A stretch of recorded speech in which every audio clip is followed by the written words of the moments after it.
Yüzüklerin Efendisi, Rohirrim Savaşı, hem heyecan hem de biraz endişeyle geliyor. Sevilen Tolkien evrenini genişletmeyi, Yüzük Kardeşliği olaylarından yüzyıllar öncesine götürmeyi vaat ediyor.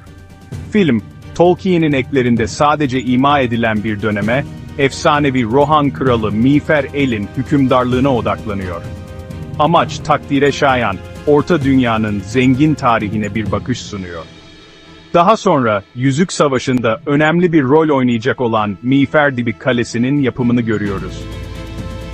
Film yapımcıları açıkça Tolkien'in dünyasının destansı kapsamını ve duygusal ağırlığını yakalamak istemişler. Ancak, uygulamada bazı eksiklikler var. Film, kendinden önce gelenlerin gölgesinden kaçmakta zorlanıyor. Hikaye, biraz tanıdık geliyor. Daha önce gördüğümüz temaları ve çatışmaları tekrarlıyor. Yeni bir çağı keşfederken, Tolkien'in orijinal eserlerinde bulunan derinlik ve karmaşıklığa ulaşamıyor. Gerçekten benzersiz bir şey için potansiyel biraz boşa gitmiş gibi hissettiriyor. Konunun kendisi ilgi çekici. Helm's Deep'in tarihi, Orta Dünya'nın en dramatik ve kanlı savaşlarından bazılarına sahne olmuştur. Meşhur Uzun Kışa ve Miğferdibini, Rohan'ın direncinin bir sembolü haline getiren Dunlanding istilasına yol açan olaylara tanık oluyoruz. Bu olaylar, Rohan halkının cesaretini ve kararlılığını gözler önüne seriyor. Film, bu ikonik yerin arka planını detaylandırmaya çalışarak, kaderini şekillendiren acımasız çatışmaya, bizi ilk sıradan oturtuyor. Savaşın her anını, her stratejik hamleyi ve her kahramanlık anını yakından izliyoruz. Kaleyi ilk günlerinde, henüz aşılmaz bir hisar haline gelmeden önce görüyoruz. Bu, kalenin inşasının zorluklarını ve işçilerin karşılaştığı engelleri anlamamıza yardımcı oluyor. Bu, tanıdık bir ortama yeni bir bakış açısı sağlayarak, yapımına giren kanı ve fedakarlığı gösteriyor. Her taşın, her duvarın ardında bir hikaye var. Film, Miğferdibi'nin stratejik önemini etkili bir şekilde aktararak, Rohan'ı işgalcilerden korumadaki rolünü vurguluyor. Bu kale sadece bir yapı değil, aynı zamanda bir sembol. Ancak anlatım zaman zaman zayıf hissettiriyor. Bazı sahneler izleyiciyi hikayeden koparacak kadar yavaş ilerliyor. Filmin süresi uzun, ancak hikaye daha kısa bir formatta daha etkili bir şekilde anlatılabilirmiş gibi geliyor. Uzun sahneler, bazen ana temadan saparak izleyiciyi sıkabiliyor. Bazı yan olay örgüsü gereksiz hissettiriyor ve tempo düzensiz olabiliyor. Bu da izleyicinin dikkatini dağıtıyor ve hikayenin akışını bozuyor. Yoğun aksiyon anları, her zaman etkili olmayan daha yavaş, daha içe dönük sahnelerle serpiştirilmiş. Bu kontrast, bazen hikayenin bütünlüğünü zedeliyor. Filmin en önemli zayıflıklarından biri, düzensiz temposu. Bu izleyicilerin dikkatini çekmekte zorlanmasına neden oluyor. Hikaye açılmak için zaman ayırıyor ki bu her sahne gerekli hissetseydi sorun olmazdı. Ancak bazı sahneler gereksiz yere uzatılmış gibi hissettiriyor. Ancak anlatımın özellikle ilk perdede ağırlaştığı anlar var. Bu izleyicilerin ilgisini kaybetmesine neden olabilir. Film, hikayeyi düzene sokan ve olay örgüsünün daha ilgi çekici yönlerine daha fazla odaklanılmasını sağlayan daha sıkı bir kurgu ile daha iyi olabilirdi. Bu, izleyicilerin dikkatini daha uzun süre çekebilirdi. Bu sorun, filmin yeterli gelişme göstermeyen bir dizi yan karakter tanıtma kararıyla daha da kötüleşiyor. Yan karakterler, ana hikayeye katkıda bulunmuyor. Hera gibi bazıları etkili olmayı başarırken, diğerleri kaçırılmış fırsatlar gibi hissettiriyor.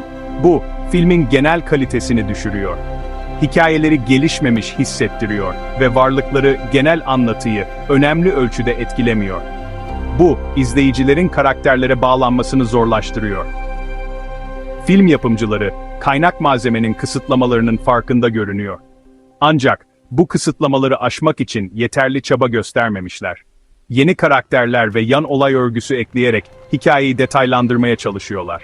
Ancak bu eklemeler her zaman başarılı olmuyor. Ancak bu eklemeler her zaman organik hissettirmiyor. Bazen hikayeyi daha da karmaşık hale getiriyor. Bazen onu zenginleştirmek yerine ana anlatıdan uzaklaştırıyorlar. Bu, filmin bütünlüğünü bozuyor. Sonuç, çok fazla ipliğin dikkat çekmek için yarıştığı, biraz fazla dolu hissedilen bir film. Bu, izleyicilerin filmi takip etmesini zorlaştırıyor. Görsel olarak, Rohirrim Savaşı karışık bir çanta sunuyor. Animasyonun bazı yönleri gerçekten etkileyici ve göz alıcı. Animasyon tarzı, Peter Jackson'ın filmlerinin canlı aksiyon estetiğinden önemli bir sapma. Bu farklılık, bazı izleyiciler için tazeleyici olabilirken, diğerleri için alışması zor olabilir. Animeden ilham alan görseller, hem vahşi hem de nefes kesici olan savaş sahnelerinde en iyi halindeler. Bu sahneler, izleyiciyi aksiyonun içine çeken dinamik bir enerjiye sahip. Animatörler, büyük ölçekli aksiyonu nasıl koreograflayacaklarını açıkça anlıyorlar ve içgüdüsel etki anları yaratıyorlar. Bu savaş sahnelerinin yoğunluğunu ve dramatik etkisini artırıyor. Bununla birlikte, karakter tasarımları daha az başarılı. Bazı karakterler, özellikle ana karakterler, daha fazla özen gerektiriyor. Bazı karakterler çarpıcı ve akılda kalıcı görünümlere sahipken, diğerleri sıradan ve ilhamsız hissettiriyor. Bu, izleyicinin karakterlerle bağ kurmasını zorlaştırabilir. Animasyon kalitesinin kendisi tutarsız olabilir. Bu tutarsızlık, bazı sahnelerin diğerlerinden daha az etkileyici görünmesine neden oluyor.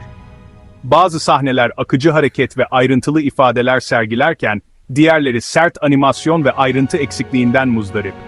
Bu, genel izleme deneyimini olumsuz etkileyebilir.